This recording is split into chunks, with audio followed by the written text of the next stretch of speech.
President Trump has threatened to ban the Chinese-owned video streaming app TikTok if it's not bought by September 15th. Microsoft had been in talks to buy the company's American operations, but the president said a deal could be easier if Microsoft bought the entire company instead.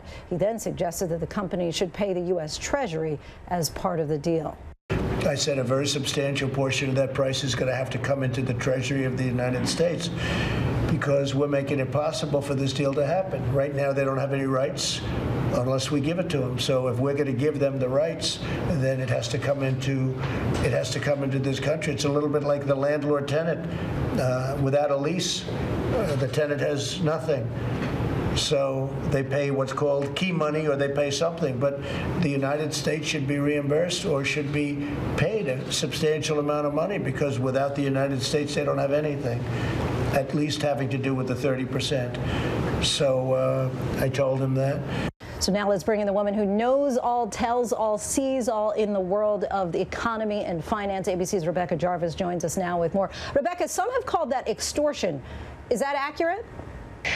Well, I think, Lindsay, it's not how things are done. In this country, we always review deals. The regulators always take a look at deals, whether they're done between U.S. companies or U.S. companies and foreign entities. And there's no exchange of money because regulators say yes to the deal. There are oftentimes benefits that ultimately come down the road. So, for example, if you are Microsoft and you're purchasing TikTok, and TikTok is primarily housed overseas, and you bring all of those people to the United States and you employ more people, you ultimately will pay more tax revenue to the U.S. Treasury and you will employ more people. But as part of the deal itself, there is no precedent, Lindsay, for somebody or a company paying the U.S. government money because they say yes to the deal. The larger debate over a deal for TikTok revolves around Chinese control of the app and security issues that could present. So how real of a threat is that, and would a deal by Microsoft solve that problem? Well, Lindsay, think about the fact that there are 100 million users of TikTok here in the United States. ByteDance, which is the company that owns TikTok, is a Chinese company, and the Chinese government, under their law, can turn to any Chinese-based company and say, give us the data on those individuals. Now, we don't know whether that's ever happened. We don't know, for example, whether they could take propaganda and shove it down the throats of TikTok users. We know how active TikTok users are in the United States.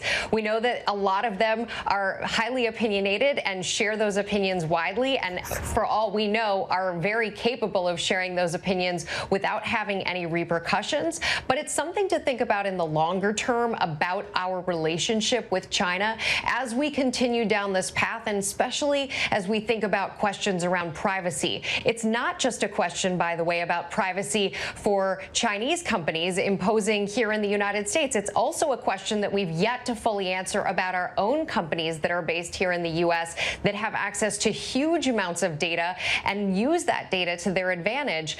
It's an important conversation that we need to be thinking about. Microsoft, in owning TikTok, if they eventually do, will be another player in this world of Google and Facebook and Amazon and Apple. And these are gigantic companies, Lindsay, with outsized impact on both how we live our lives and also even how the stock market performs.